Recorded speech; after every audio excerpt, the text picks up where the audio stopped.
Welcome to Film and Page. I'm Dominic, and in this video, I'm going to be talking about The Expanse.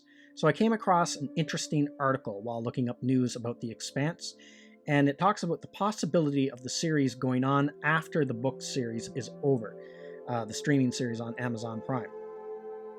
And it also talks about the possibilities of spin-offs from The Expanse. Now, before I get into the article, I just want to say there is a minor spoiler for the books in this article. It's not a major one, it's only a very minor one. So just a heads up now. So let's get into it. So this article is from Comic Years. Will Amazon Prime develop spin-off shows from The Expanse? The author discusses the possibility. So this is a lengthy article actually, so I just picked out the key points from it that I wanted to discuss in this video. Like always, I'll leave a link to the original article in the description below this video. James S.A. Corey. The authors behind the popular Expanse books may know when Season 5 of the hit show will be coming to Amazon Prime, but they aren't telling us quite yet.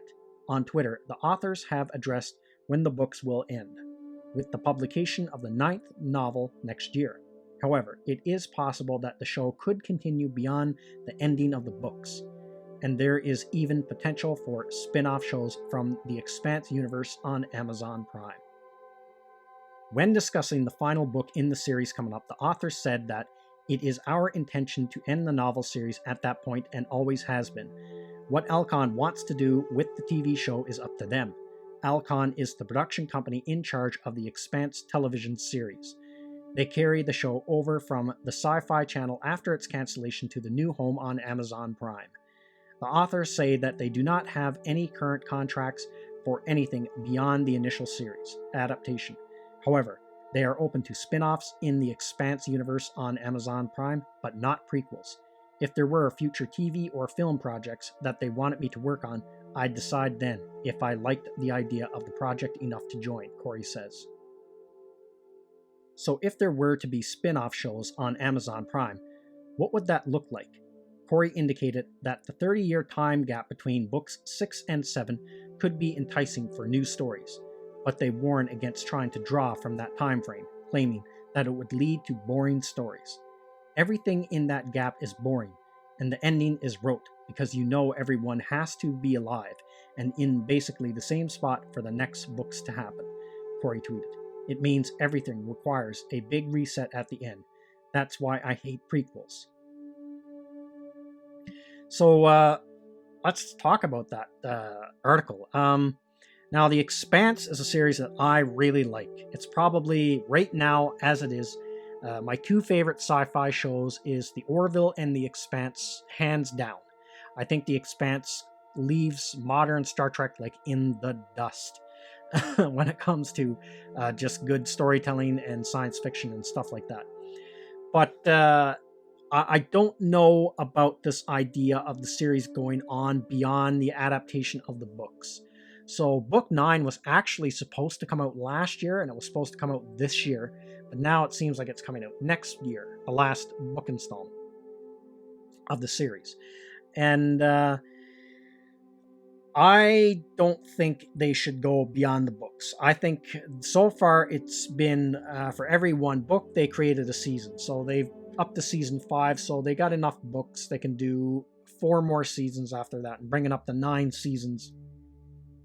And that's a fantastic run for a sci-fi show. That's, longer than Next Gen was on TV. It's a really good run, and I see no reason why it should go on there. Now, I don't know how the book series is going to end. Nobody knows.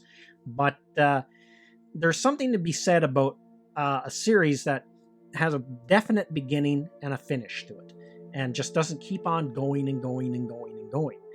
And I do like what the authors said about how they feel about prequels. And that would be the most typical thing. It's like Star Wars. They always do all their stuff in that 20-year gap between Revenge of the Sith and A New Hope. They mine those 20 years right to death for a lot of stuff. And then the next period is probably going to be that time period between Return of the Jedi and The Force Awakens. Instead of doing something that's further into the future, like beyond all that, like 1,000 years past, Return of the Jedi or something like that. See what's happening in that future, what the Jedi become, what the Sith have become.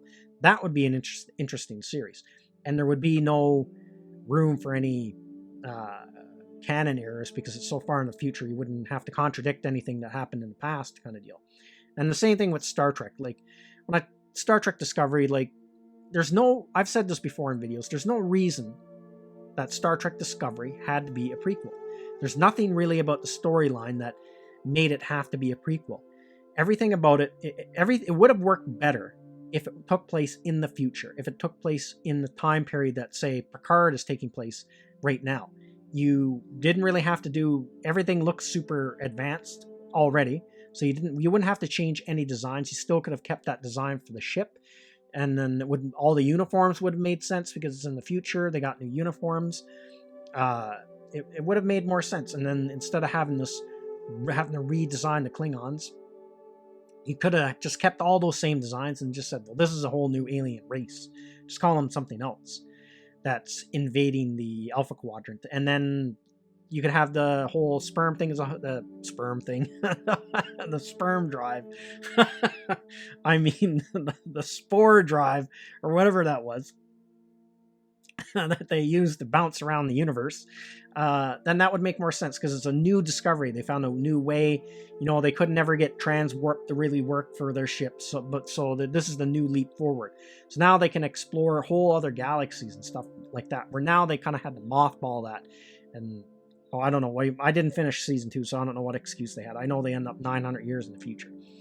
So I agree with the authors about, a prequel is a tricky thing to do when it comes to stuff like that, because shows have an established past and a canon, and people who write prequels just cannot help themselves but to break all that for whatever reason.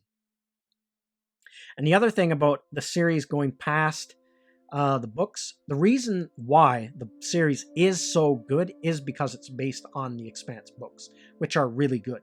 So they have that well to draw from. What happened to Game of Thrones after they ran out of book material? That could easily happen with the Expanse. So why would you want like a season 10 or a season 11? What would be left to tell? And then you wouldn't have the books to be, whoever is behind the show would just be making up as they went along. The same thing with a prequel or a spin-off series is something I don't know if I'd really be interested in that anyway. I'm just curious. I just want to know about the actual crew of the Rosinante and the adventures of the Rosinante. And anything outside of that, I don't know. Maybe it could work, but I just like things. I'm kind of past that point now after seeing what happened I've lived long enough to see what happens to franchises that overlive their stay, or people just wring every last bit of juice out of it. You got a great set of books, you got a great series based on those books, and then you could still have other things tie into it, video games, RPG games, whatever. But I think that could end up being a mistake, because the spin-off could really stink. And then also having the streaming series go past the books could also be a huge mistake. Something I honestly would be very skeptical of seeing. And I'm just happy with the series as it is. And then if they end the series of books at 9, then they should end the series on TV at season 9. That should be the last season. So that's everything I got to say in this video. Let me know what you think in the comments section, and I will see you at the next one. I'd like to say thank you to all of my subscribers. I appreciate you all in helping this channel grow. If you're new to the channel, don't forget to like, share, and subscribe. Also, don't forget to hit the bell icon so you'll be notified when new videos are uploaded.